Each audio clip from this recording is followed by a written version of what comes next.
I've got with me today Chuwi's new laptop. This is their 13.5-inch convertible laptop. It is called the Chuwi Freebook.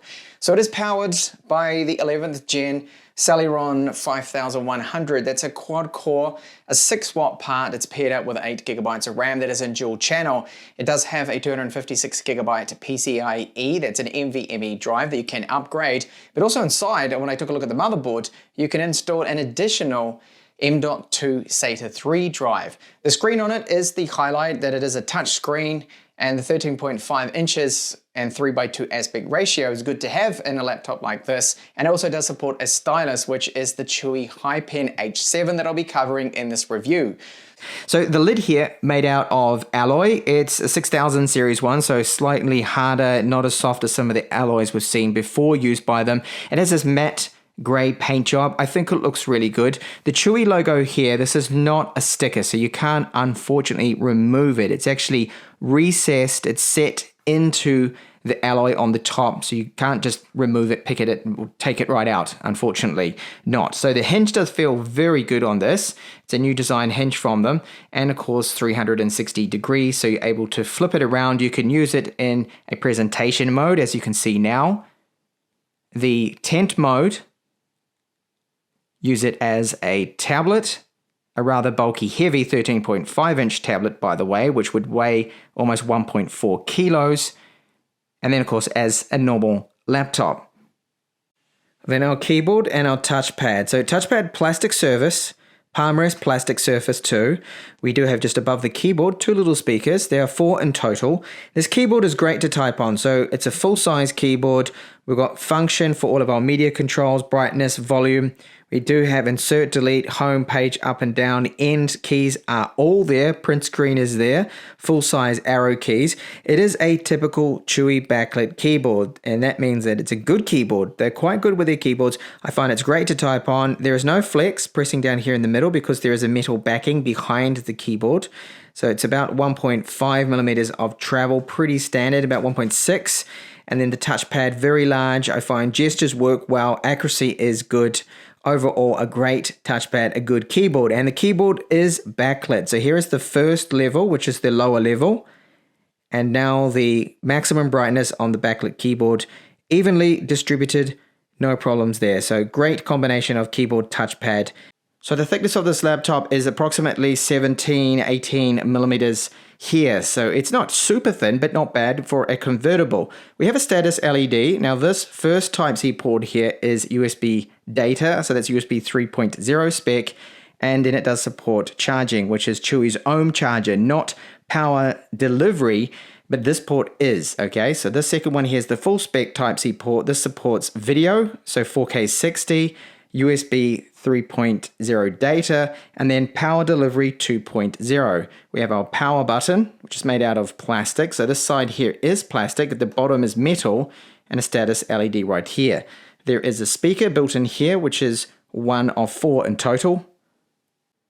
On the left side, we've got which looks like a vent out. If this did have a fan in it and was actively cooled, that's where the air would be pushed out. So I do hope that Chuwi releases this, or a Pro model of this that they could call it, for example, the Freebook Pro with a Core i5. That would be good, and it could have a fan and a lot more power. So a 3.5 millimeter headphone jack with mic support and a Type-C USB 3 port right here. So there's no full-size Type A ports, which is unfortunate. They should have at least one on here, and it is missing a micro SD card slot that we see on other models from them. Once you remove all of those screws on the outside, not forgetting the 2 here that are located under those rear rubber feet, this lid just lifts off with ease. The internals, a couple of good things and a couple of bad. So right here, there is an M.2 SATA 3 slot. You can see the screw here. So it takes the 2280 size, the large ones. And here is our boot drive, which is a PCIe 3.0 spec one, NVMe. That's a Kingston drive, 256 gigabytes. So you could upgrade this. But what I would do on the cheaper side of things is simply just get myself a larger capacity SATA 3 M.2 and use this one as our Windows 11 boot drive. So that'll be good. Battery here could have been larger. There's a lot of free space as you see here. This one is 39 watt hours. We have the 2 front speakers, which are the big ones that sound the best here. You can see they've got large chambers speakers to them, so this is why they have a bit of bass and sound better than normal. Another 2 little speakers there at the top, which do add to it. Metal hinges. There's a metal backing plate across the whole bottom of the keyboard. That's why the keyboard feels so good. It's got metal behind it. A wireless card, which is the Intel Wireless AC3165, is located just here with 2 antennas. So 2x2 setup. 1 antenna here on the plastic of the palm rest and the keyboard, and just up here too. So that aids in the reception. So really, there's not a lot we can do with this. If you wanted to do maybe a thermal mod, increase the power limits, you could put right here over this large copper heatsink, which is very large. It's all this part right here, copper. And simply put a thermal pad here that has contact with the back of the plate about here. That would then turn this into an even larger passive heatsink. It does transfer a little bit of heat already onto the back of it, but that could transfer even more. So the build quality, the internals here, it does look quite good. It's a step up from previous models, and the hinge so far feels very good on this. Very quickly, just wanted to show you that the BIOS is completely unlocked. All of the advanced settings are available to us, including power limits. So you can get yourself into a bit of trouble. I recommend you do not mess about with any of the BIOS settings unless you know what you are doing. I now have it set up in the tablet mode, so I've flipped the screen right around and you can do it with this. The hinge does feel very good, and Chuwi are known for going with quite decent panels. A lot of other companies that have affordable tech will use terrible TN panels. This is an IPS screen. It's 13:5 resolution, and if I go in here and take a look at the resolution, you will see that it's 2256 by 1504. Now, why is it that unusual resolution? It's because it is a 3:2 aspect ratio screen. It supports a stylus, which I'll get onto soon later on in the video. It's the HiPen H7, has 4096 pressure points, and I'll do a few little tests of that one later on. But I do find that the accuracy of the stylus and touch is very good, and it responds to that touch really well. I really have not had any problems with it. Now with the screen, when we take a look at what my Spider X Pro has got here with the stats with the color coverage, we're looking at 79% P3, Adobe RGB is 77%, NTSC is 72%, and sRGB 99%. So basically 100% coverage, which they do claim. The brightness, again, according to this sensor that I've measured with it, is 342 nits maximum brightness. That is whites, of course, and it's still good. It's decent. Now the screen itself, covered with glass, it's a scratch resistant glass, hopefully, but it's probably not actually. It's probably just more like soda lime glass. It doesn't come with a pre-applied screen protector on it. And when I look at it very closely, especially at the corners, I think it might not actually be a fully laminated screen. There is a very small gap that I can see, but it's super minimal. It always looks to me like the glass is touching the screen. And the screen, when you look at it very close, it has a bit of a grain to it, as if the panel that they've used, to just show some demo images here, could actually be anti-glare behind it, but then of course we have the glare glass over the top of it. So again, the touch response is excellent. The accuracy does seem to be very good. It is a screen that is really punching above this class of laptop, what it is, paired up with the weaker Jasper Lake chip. It really does need something like a Core i5, I believe, in this, but I'll get onto the performance now of it. So when you take a look at Geekbench scores, it does have dual channel RAM, but the RAM's only at 2.4 gigahertz, which means right here that this score could actually be a little bit faster if it ran in the maximum speed of 2.9 gigahertz that the Jasper Lake supports. So these are low-end scores. It's not a powerful laptop, and it's a true weakness of this is it's a 6-watt part, not really super powerful. SSD speed, so we can change that SSD and upgrade it if you wanted to do so, but you have to open it. As I showed you the insides there, you're able to replace that. So that comes with a Kingston, it's 256 gigabytes, and the speeds of this for an NVMe drive are okay, but certainly not the fastest you will see. If you do want faster, you can get something like a Samsung 970 EVO, or the Evo Plus, which would go quite well in this. But again, the bottleneck is really the CPU, so I would not bother. And you only get 256 gigabytes, which is, well, probably not a lot for many people out there. And there's no micro SD card support with this, so you can't just go along and expand upon that storage. Under the device manager, you'll see that wireless, this is one of my minor little nitpicks here, that it is the Intel dual band wireless AC 3165. Super common in all of the Gemini Lake tech. And unfortunately, we don't have Intel's wireless AX200 or the 201 card with Bluetooth 5. This has Bluetooth 4.2, and the wireless speeds transfers will max out at about 340 megabits per second, so it's not super quick. I have had no problems with the range of it, and it does seem to work well, the wireless at least, but I wish it was just a little bit faster. You see with sensors, we have a accelerometer, one in the keyboard, one in the screen, because it will of course rotate around depending on how you're using this convertible.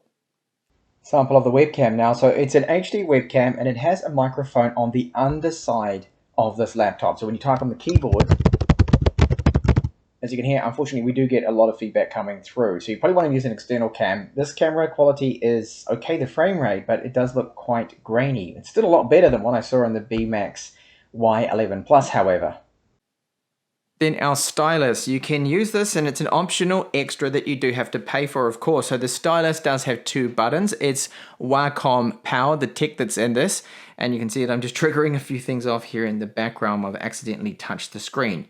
So that's normal with the pen, but just how does it work? So pressure sensitive levels on this one are 4096. And you can draw right up to the edges in certain areas where it will actually let you the application.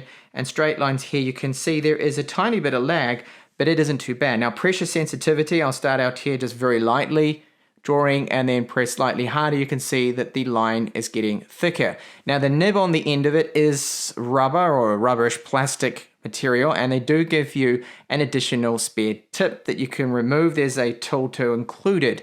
The Stylus takes a quadruple A battery, which will eventually wear out, get flat. You need to replace that. Now what about notes? Palm rejection. As soon as it is detected, the Stylus will then have a hover, you can see, which is approximately 1 centimeter here. And I'll just write a little bit.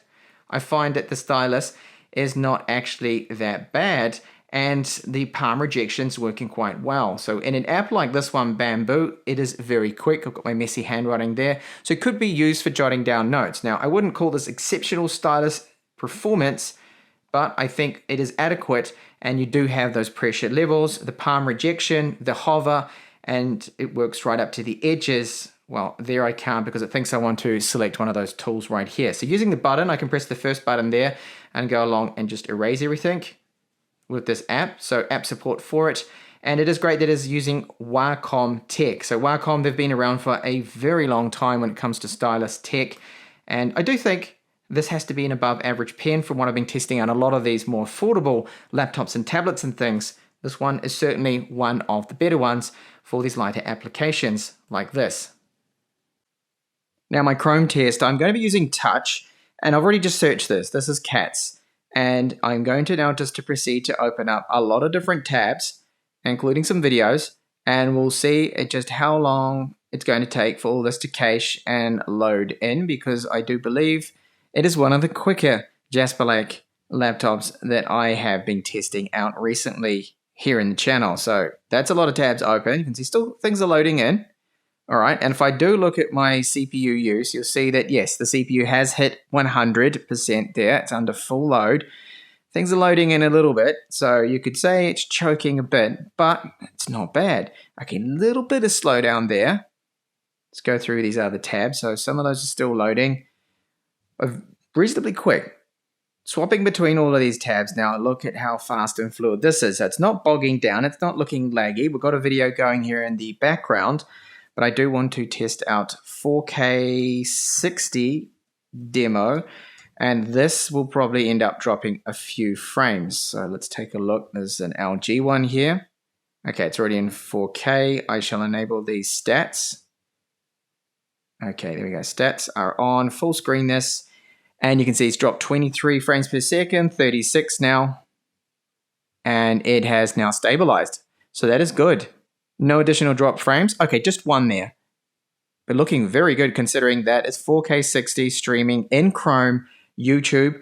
I will get out of this and we'll take a look at just a normal 4K, so 4K 30 demo, and it shouldn't drop any frames at all. So I have found that I think because of the 24 executional cores that this does have with Jasper Lake, is why it's not dropping any frames here. The performance seems very good at streaming. So this now is 4K, 30 frames per second, drop for 3 frames there at the start, and it's stable. Look at that. So good performance. This is what it's good at, these kind of light tasks. So it'll play back all your videos, Chrome, documents, spreadsheets, all of that is what this spec is good at. Anything more demanding than this, it will get a little bit laggy. Gaming performance now is a lot better than what I saw on the Jasper Lake B-Max Y11 Plus, which had only 10 frames per second on average. We are looking at here in the 30s, but it sometimes gets down to 10 frames per second as well. It's not exactly what I would call perfect. And yeah, of course I'm dead already. But we're looking about 3 times the frame rate. So 3 times better performance, possibly because of the dual channel RAM, but it's really to do with the configuration here from Chuwi with the BIOS settings. It seems to run a lot better than other Jasper Lakes. So this is gaming on the lowest possible settings here with Counter-Strike at a resolution of 768p. Thermals on the Freebook are good. It gets up to 81 degrees maximum for a passively cooled laptop. That's not too bad. Now the underside will get quite hot, up to almost 50 degrees Celsius, transferring and passing some of that heat from that copper heatsink to the rear metal underside of this laptop. Now you might notice here that power limit 1 and power limit 2, I did increase these to 15 watts and then 20, trying to boost the performance, but it seemed to have made absolutely no difference, and it would not go the temperatures any higher, and even stock it would use about 7.5, 7.8 watts was what it would cap out at. Often it's around 6, but if you do benchmarks or you game, it does increase and pull and peak here at 7.8, which is not a lot, so it could actually do a little bit better, I think, this chipset. And it does tell me it got up to 81 degrees C, but it did trigger this, which is thermal throttling. Battery life now, so it has a 39 watt hour battery and you will be able to achieve just over 5 hours. Chrome use was my test, light use, and around about approximately 30% with the screen brightness. So it's not an impressive battery life at all. They do have room, Chuwi, inside the Freebook here to actually put a bigger battery in or another cell, and I hope they can do that. If they're going to revise this model, at least give it a bigger battery so it would last for then 7 or 8 hours. It does look, from looking at the internals, that they may possibly have a more powerful version that they could install a fan in there, because it's got all the space for a fan and even the vent on the side where the hot air would be pushed out. So the screen, when you look at it, it does have a minor graininess to it. It's not a deal breaker or anything like that. It's only when you look really close at the screen you'll notice that it seems to be, to me, at least my eyes, an anti-glare screen, and Chuwi has put the touch digitizer glass over the top. Touch accuracy response is very quick. The HiPen, which is the HiPen H7 with Wacom tech, works really well on this screen, and I do like to see that. It's one of the better styluses that I have tested out. The overall performance for light computing is quick and snappy, but as soon as you do anything demanding, like opening up really large spreadsheets, or you want to try and video editing, a bit of that, at 1080p even, or even 720p, it starts to bog down and show its 6 watt power limit. And you saw from gaming performance that while it is better out of the Jasper Lakes I've been testing out, it's still not great and not really a powerful unit. Good keyboard, it's backlit, very good touchpad, it's nice and large, and overall I like the design. It's a little on this heavy side if you use it as a tablet. Of course, you flip the screen around and we've got that option to use it as a tablet, a Windows 11 tablet, as a convertible there, which is good. Pricing is where the cons start to creep in. I think it's just overpriced for what it really is, especially for the spec of CPU. Now, if it had a Core i5 in here, I would say that over 500 US price tag is then acceptable. But just having the Jasper Lake in this, the N5100, I don't think it's priced well, okay? Just a little bit too expensive for what it is. Even though the build quality has improved, it's a very good build. We are also missing a Type A USB port on this. There is no micro SD card, unfortunately, slot on this, but I do like the fact that we can add a SATA 3 SSD if you wanted to do so. There is that option, so we can add additional storage, and it does have PCIe support, the boot drive, so you could keep that boot drive and just add a SATA 3 later on. So there we go, that is the full story out of Chuwi's Freebook here. Thank you so much for watching my review, and I do hope to see you in the next one. Bye for now.